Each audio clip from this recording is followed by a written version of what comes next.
اب مسلمان اس ملک کو چھوڑنے کی بات کرنے لگے ہیں۔ مسلمانوں کو فیصلہ کرنا ہوگا کہ چند مٹھی بھر فسادیوں سے ہم ہر سطح پر مقابلہ کریں گے۔ اگر ہم فیصلہ کرنے میں ناکام ہیں تو پھر سمجھو کہ ہم اپنے رہنے کے حق سے محروم ہو چکے ہیں۔ ہندوستان کی آزادی کے بعد ہی سے ہندوستان میں مسلمانوں پر روزگار کے دروازے بند کر دیے گئے تھے، ان کی زمینات جائیدادیں چھین لی گئیں۔ تبھی سے ہماری جدوجہد جاری رہتی تو شاید ہمیں آج یہ دن دیکھنے نہ پڑتے۔ حال ہی میں ایک پولیس جوان نے چلتی ٹرین میں مسلمانوں کے نام پوچھ کر اپنی سروس رائفل سے گولی چلا دی، جس میں 3 مسلمان شہید کر دیے گئے۔ ان شہیدوں میں سے خود میرے پڑوسی محلے بازار گھاٹ کا ایک نوجوان شامل ہے۔ اس کے لیے مجلس کے رہنما جناب اکبر الدین اویسی نے شخصی دلچسپی لے کر اسمبلی میں حکومت سے مطالبہ کیا کہ شہید کی اہلیہ اور بچوں کی مدد کی جائے، جسے ریاستی حکومت نے فوری طور پر منظور کر لیا۔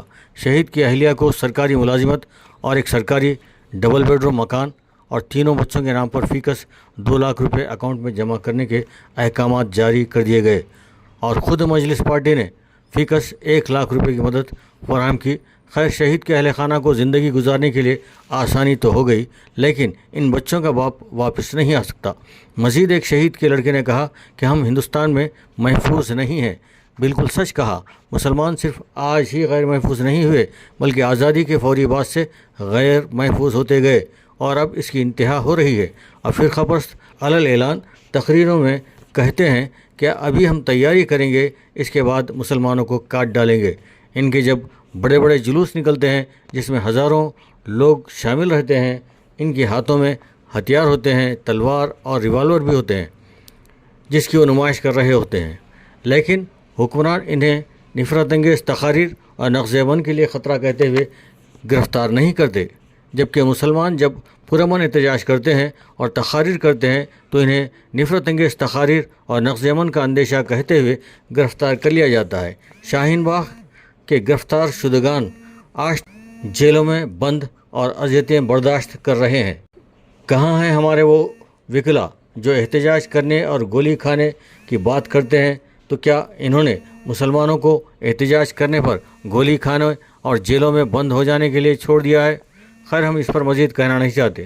ریولے میں پولیس کی گولی لگنے سے شہید ہونے والے مسافر بھانپور والا کے صاحبزادے نے کہا کہ اب ہم ہندوستان میں محفوظ نہیں ہیں اور ہم ہماری والدہ کو دبئی لے کر چلے جائیں گے، کیونکہ دونوں بھائی دبئی ہی میں روزگار سے لگے ہوئے ہیں۔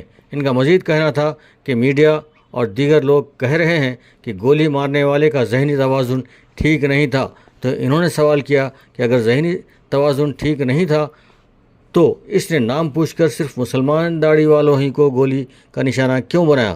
داڑھی والے تو ہندو بھی موجود تھے۔ ان لڑکوں کے اس طرح کے اظہار خیال سے قبل ممبئی فلم انڈسٹری کے بڑے ہیروز نے بھی یہی کہا کہ اب ہندوستان رہنے کے قابل نہیں رہا، جس کے چند دن بعد ہی اس کے بیٹے کو منشیات کے جھوٹے الزام میں گرفتار کر لیا گیا۔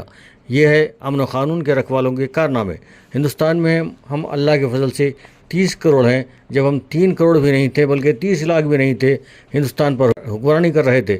اب انہیں وہی حوصلہ اور ہمت اپنے اندر پیدا کرنا ہوگا جو کہ ہمارے آباء و اجداد میں تھا۔ اس وقت تو ہم آٹے میں نمک کے برابر بھی نہیں تھے، لیکن حکمران تھے۔ آج 30 کروڑ ہیں، مار کھاتے ہیں، دھکے کھاتے پھر رہے ہیں۔ سب سے بڑی بات تو یہ ہے کہ اس ملک کو آزادی دلانے میں ہمارے ہی سب سے زیادہ قربانیاں رہی ہیں۔ انصاف کا تقاضا تو یہ تھا کہ زیادہ قربانیاں دینے والوں کو زیادہ صلہ ملتا، لیکن ہم نے بے ایمانوں کے ہاتھوں میں حکمرانی دے دی ہے۔ آج وہ ہمارے بقا کے لیے ہی چیلنج بن چکے ہیں۔ یہاں کا ہر ہندو فسادی نہیں ہے، بلکہ ہم ووٹنگ کا تناسب دیکھیں تو 36% سے حکمران بنے ہیں۔ اس کا مطلب یہ لوگ 40 تا 45 کروڑ آبادی کی چاہت سے حکمران بنے ہیں، جبکہ ہم اس ملک میں 30 کروڑ ہیں۔ یہ آبادی اتنی زیادہ ہے کہ ہم جابر سے جابر، ظالم سے ظالم حکمران کے بھی دماغ درست کر سکتے ہیں۔ انصاف پسند ہندو اور غیر جانبدار ہندو 60 تا 70 کروڑ ہیں، لیکن وہ متحدہ طور پر اپنا لاہی عمل بنانے میں ناکام ہے، بلکہ منقسم ہے۔ خیر، ہم اپنے 30 کروڑ کو ہی مد نظر رکھتے ہوئے اللہ کی مدد سے حوصلہ مندی کا ثبوت دیں تو پھر ہمارے نقل مکانی کے سوچنے کا ضرورت نہیں ہوگی۔ اب ہمارے علماء، دانشور، قائدین، وکلا، سرمایہ داروں کا کام ہے کہ جہاں بھی نفرت انگیز تقاریر ہوتی ہیں اس کے خلاف فوری مقدمہ دائر کر دیا جائے۔ اس کے علاوہ مسلمانوں کو ہمیشہ کے لیے چوکنا رکھیں کہ اگر کہیں سے کوئی قسمت آزما ہم پر حملہ کر دے تو اس کا اسی انداز میں بھرپور جواب دے سکیں۔ دراصل ہمارے پاس جواب دینے کی اہلیت نہ ہونے کے سبب یا شعور کے نہ ہونے سے اس طرح کے ظلم سے گزرنا پڑتا ہے۔ حکومتوں سے ملکی سطح پر ہمارے قائدین کہہ دیں کہ اب ہم بھی جواب دیں گے اگر تم نے ظالموں اور مجرمین کو نہ روکا۔